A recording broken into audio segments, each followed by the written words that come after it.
আজ নিয়ে চলে আসলাম রথ স্পেশাল রসবলি মিষ্টি রেসিপি। তার জন্য আমি 500 গ্রামের একটা দুধের প্যাকেট নিয়ে নিলাম।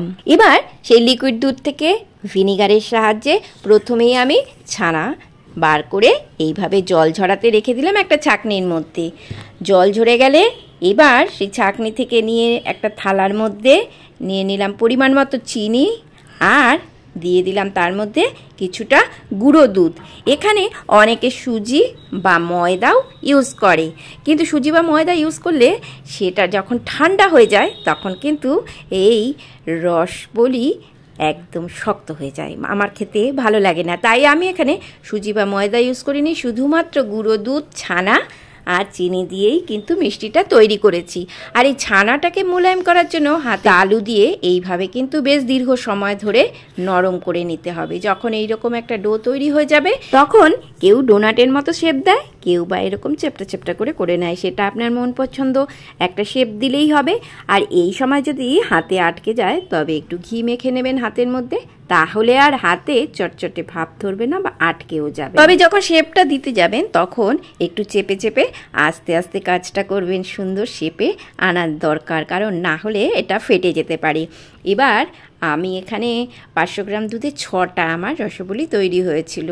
আমি অন্য একটা কড়াতে দুধ জাল দিতে বসিয়ে দিলাম, আর সেই দুধ থেকে কিছুটা দুধ তুলে নিয়ে আমি তার মধ্যে গুঁড়ো দুধ অ্যাড করে দিলাম, যাতে টেস্টটা আরও ভালো আসে। দুধটা দিয়ে যেন দলা পেকে না যায় সেদিকে কিন্তু অবশ্যই খেয়াল রাখবেন। বেশ ভালো করে এটাকে নাড়িয়ে একদম দুধের সঙ্গে গুলে নিতে হবে। আর এইদিকে তখন অন্য কড়াতে আমি দিয়ে দিলাম তেল। এবার যে ছানার বলগুলো আমি তৈরি করে রেখেছিলাম সেগুলোকে এই তেলের মধ্যে ভাজবো, তাই জন্য তেলটা গরম হোক। আর এইদিকে ততক্ষণে আমি দুধের মধ্যে দিয়ে দিলাম এলাচ গুঁড়ো দিয়ে ফুটতে বসিয়ে দিলাম। আর এইদিকে আমি এবার ভাজবো তেল। আমি যেহেতু এখানে সর্ষের তেল দিয়েছি তাই বেশ ভালো করে তেলটাকে পুড়িয়ে নিলাম। এখানে সাদা তেল দিয়ে ভাজলেই খুব ভালো হয়। এবার প্রথমে একটা একটা করে দিয়ে ভেজে আমি তুলে নিলাম। যখন একটা খুব ভালোভাবে ভাজা হলো তখন একসঙ্গে আমি 3-4টে এখানে দিয়ে দিলাম। যে কোনো উৎসব পরব মানেই হলো মিষ্টি মুখ করা, আর সেই মিষ্টি যদি ঘরে নিজের হাতে তৈরি করা যায় তাহলে মন্দ হয় না।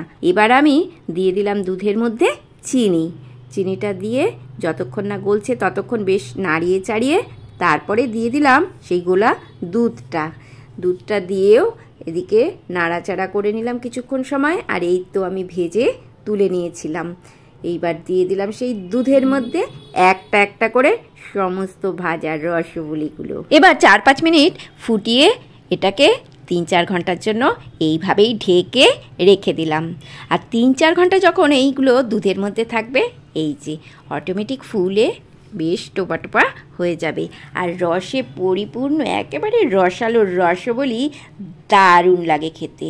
আর এর উপরে একটু ড্রাই ফ্রুট ছড়িয়ে দিয়ে ডেকোরেশন করলে আরও সুন্দর লাগে। যেহেতু আমার ঘরে ড্রাই ফ্রুট মিষ্টির সঙ্গে পছন্দ করে না, তাই আমি এখানে ড্রাই ফ্রুটগুলো দিইনি। ইচ্ছে করলে আপনারা এর উপর ড্রাই ফ্রুট দিয়ে সাজিয়ে পরিবেশন করতে পারেন।